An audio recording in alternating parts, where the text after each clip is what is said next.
अस्सलामुअलैकुम everyone. I hope you all are fine and fresh by the grace of almighty Allah. तो आज के इस वीडियो में हम एलसीएम एंड एचसीएफ एक साथ फाइंड आउट करना सीखेंगे 50, 80 एंड 90 का बाय प्राइम फैक्टराइजेशन मेथड। इस मेथड में हमारे पास यहाँ दो या दो से ज़्यादा जितनी भी वैल्यूज़ होती हैं, सबसे पहले तो हम उनके अलग से प्राइम फैक्टर्स फाइंड आउट करते हैं। इस वक्त हमारे पास यहाँ तीन वैल्यूज़ हैं जिनमें है 50, 80 और 90। जब भी हम किसी वैल्यू के प्राइम फैक्टर्स फाइंड आउट करते हैं तो उसे हमें प्राइम नंबर से ही डिवाइड करना होता है। प्राइम नंबर्स कौन से नंबर्स होते हैं? वो नंबर जो सिर्फ और सिर्फ दो ही टेबल्स में आते हैं, एक अपने और दूसरे वन के, वो कहलाते हैं प्राइम नंबर। जैसे कि 2, 3, 5, 7 और ये इसी तरह कंटिन्यू रहते हैं। सबसे स्मॉलेस्ट प्राइम नंबर 2 है, हमें 2 से स्टार्ट लेना होता है। 2 का डिविजिबिलिटी रूल है कि अगर किसी वैल्यू के लास्ट में इवन नंबर या फिर 0 हो तो वैल्यू 2 से कम्प्लीटली डिवाइड हो सकती है। यहाँ हमें तीनों ही वैल्यूज 2 से डिवाइड होती हुई नजर आ रही हैं, तो 2 से डिवाइड करना स्टार्ट करेंगे। 2 के टेबल में लेकिन 5 नहीं आता, उससे छोटा नंबर 4 आता है 2 पे। जो 1 हमारे पास रिमाइंडर है वो चला गया 0 के पास, और बन गया 10। 2 के टेबल में 10 बिल्कुल आता है 5 पे।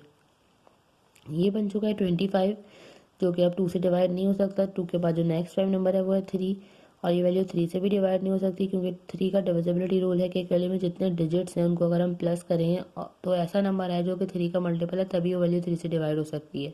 तो अगर हम 2 + 5 करेंगे वो बनेगा 7। 7 3 का मल्टीपल नहीं है। 3 के बाद जो नेक्स्ट प्राइम नंबर है वो है 5, और 5 का डिविजिबिलिटी रूल है कि अगर किसी वैल्यू के लास्ट में 5 या फिर 0 तो वैल्यू 5 से कम्प्लीटली डिवाइड हो सकती है। यहाँ पे ये वैल्यू हमें 5 से डिवाइड होती हुई नजर आ रही है। 5 के लिए में 25 बिल्कुल आता है 5 पे। यहाँ 5 को हमें 5 से ही डिवाइड करना है, क्योंकि 5 खुद एक प्राइम नंबर है। 5 के लिए में 5 आता है 1 पे। यहाँ ये वैल्यू कम्प्लीटली डिवाइड हो चुकी है और ये हमारे पास इसके प्राइम फैक्टर्स आ चुके हैं। अब हम 80 के प्राइम फैक्टर्स फाइंड आउट करेंगे। 80 के भी लास्ट में 0 है, इसलिए 2 से स्टार्ट लेंगे। 2 के लिए में 8 बिल्कुल आता है 4 पे, एंड 2 टाइम्स 0 इज 0। जब तक ये वैल्यू 2 से डिवाइड होगी तो 2 से ही डिवाइड करेंगे। 2 के लिए में 4 आता है 2 पे, एंड 2 टाइम्स 0 इज 0। 2 के लिए में 2 आता है 1 पे, एंड 2 टाइम्स 0 इज 0। ये बन चुका है 10। 2 के लेवल में 10 आता है 5 पे। 5 खुद एक प्राइम नंबर है, यहाँ इस वैल्यू को हमें 5 से ही डिवाइड करना है, क्योंकि 5 के लेवल में 5 आता है 1 पे। अब 90 है हमारे पास, इसे भी हम 2 से ही स्टार्ट लेंगे। 2 के टेबल में लेकिन 9 नहीं आता, उससे छोटा नंबर 8 आता है 4 पे। जो 1 हमारे पास रिमाइंडर है वो चला गया 0 के पास, बन गया 10। 2 के टेबल में 10 बिल्कुल आता है 5 पे। ये बन चुका है 45। इन दोनों को प्लस करें, 4 + 5 वो बनेगा 9। 9 3 का मल्टीपल है, इसलिए वैल्यू अब 3 से डिवाइड होगी। 2 से भी डिवाइड नहीं हो सकती, क्योंकि लास्ट में ऑड नंबर आ चुका है।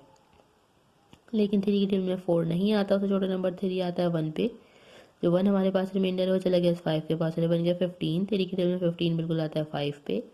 1 + 5 6 बनेगा। 6 3 का मल्टीपल है, यानी कि वैल्यू अभी भी 3 से डिवाइड होगी। 3 के टेबल में 15 आता है 5 पे। 5 खुद एक प्राइम नंबर है, 5 को हमें 5 से डिवाइड करना है, क्योंकि 5 के टेबल में 5 आता है 1 पे। यहाँ हम इन तीनों वैल्यूज़ के प्राइम फैक्टर्स फाइंड आउट कर चुके हैं। अब इनके प्राइम फैक्टर्स हमने 1 बाय 1 लिखने हैं। सबसे पहले हम प्राइम फैक्टर्स लिखेंगे 50 के, जो कि हमारे पास आए हैं 2 × 5 × 5। फिर लिखेंगे हम 80 के प्राइम फैक्टर्स, जो कि हमारे पास आए हैं 2 × 2 × 2 काउंट कर लेते हैं कितने 2 1 2 3 4, और लास्ट में हमारे पास है 5। अब लिखेंगे 90 के प्राइम फैक्टर्स, जो कि हमारे पास आए हैं 2 × 3 × 3 एंड मल्टीप्लाई बाय 5। अब चाहिए हमें कॉमन फैक्टर्स। ऐसे फैक्टर्स चाहिए जो कि तीनों में मौजूद हो, तीनों में हमें उनका पेयर बनता हुआ नज़र आ रहा हो। पहले हम ऐसे फाइंड आउट करें, इसलिए तीनों में प्राइम फैक्टर मौजूद होगा तभी उसका पेयर बनेगा। ठीक है, एक 2 का पेयर बना, ये पेयर बन के बाहर आ गया, इसे हमने एक बार लिख लिया। उसके बाद ये हमें एक 5 का पेयर बनता हुआ नज़र आ रहा है। 5 का पेयर बना, पेयर बन के बाहर आ गया, इसे भी हमने यहाँ एक बार लिख लिया। उसके अलावा हमें ऐसा कोई प्राइम फैक्टर नज़र नहीं आ रहा जो कि तीनों में मौजूद हो। ठीक है, तो बस यही दो जो थे वो तीनों में मौजूद थे। इन दोनों को हम कर देंगे मल्टीप्लाई, तो हमें पता चल जाएगा हाईएस्ट कॉमन फैक्टर 50, 80 एंड 90 का। 2 × 5 = 10। हमारे पास हमारा हाईएस्ट कॉमन फैक्टर आ चुका है। अब हम इसका एलसीएम किस तरह फाइंड आउट करेंगे? एलसीएम फाइंड आउट करने के लिए सबसे पहले तो हम लिखेंगे हाईएस्ट कॉमन फैक्टर इन तीनों वैल्यूज़ का, जो कि हमारे पास आया 10। उसके बाद हम देखेंगे ऐसे कौन से प्राइम फैक्टर्स हैं जिनका 2 में भी पेयर बन रहा होगा। अगर 2 में भी पेयर बन रहा होगा तो हम बना लेंगे, लेकिन यहाँ 5 है, यहाँ कहीं 5 नहीं है। यहाँ पे 2 हैं, यहाँ और यहाँ कहीं 2 नहीं है। यहाँ 3 है और यहाँ कहीं 3 नहीं है, यानी कि अब किसी का भी कोई पेयर नहीं बन रहा। ये सारे रिमेनिंग फैक्टर्स हैं।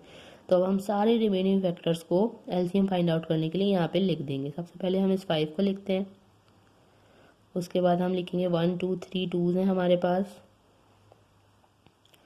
और लास्ट में हमारे पास 2 3s हैं। अब इन सबको हम कर देंगे मल्टीप्लाई, तो हमें पता चल जाएगा लीस्ट कॉमन मल्टीपल 50 80 एंड 90 का। तो चलें स्टार्ट करते हैं। 10 time 5 is 50, 50 time 2 is 100, 100 time 2 is 100 time 2 is 200, 200 को मल्टीप्लाई करना है हमने 2 से, तो आ जाएगा हमारे पास 400, 400 को मल्टीप्लाई करना है 3 से, 400 को 3 से जब हम मल्टीप्लाई करेंगे 0 0 4 टाइम 3 इज़ 12, और लास्ट में से एक और बार मल्टीप्लाई करना है 3 से। 3 time 0 is 0, 3 time 0 is 0, 3 time 2 is 6 and 3 time 1 is 3। Means हमारे पास यहाँ लीस्ट कॉमन मल्टीपल भी आ चुका है, जो कि है 3600। देखा आपने कितनी जल्दी से बाय प्राइम फैक्टराइजेशन मेथड को फॉलो करते हुए हमने HCF और LCM फाइंड आउट करना सीख लिया है। आई होप कि वीडियो आपको अच्छे से समझ आई है। अगर ये वीडियो आपको पसंद आई तो इसे लाइक और शेयर ज़रूर करें और मेरे चैनल को भी सब्सक्राइब करें।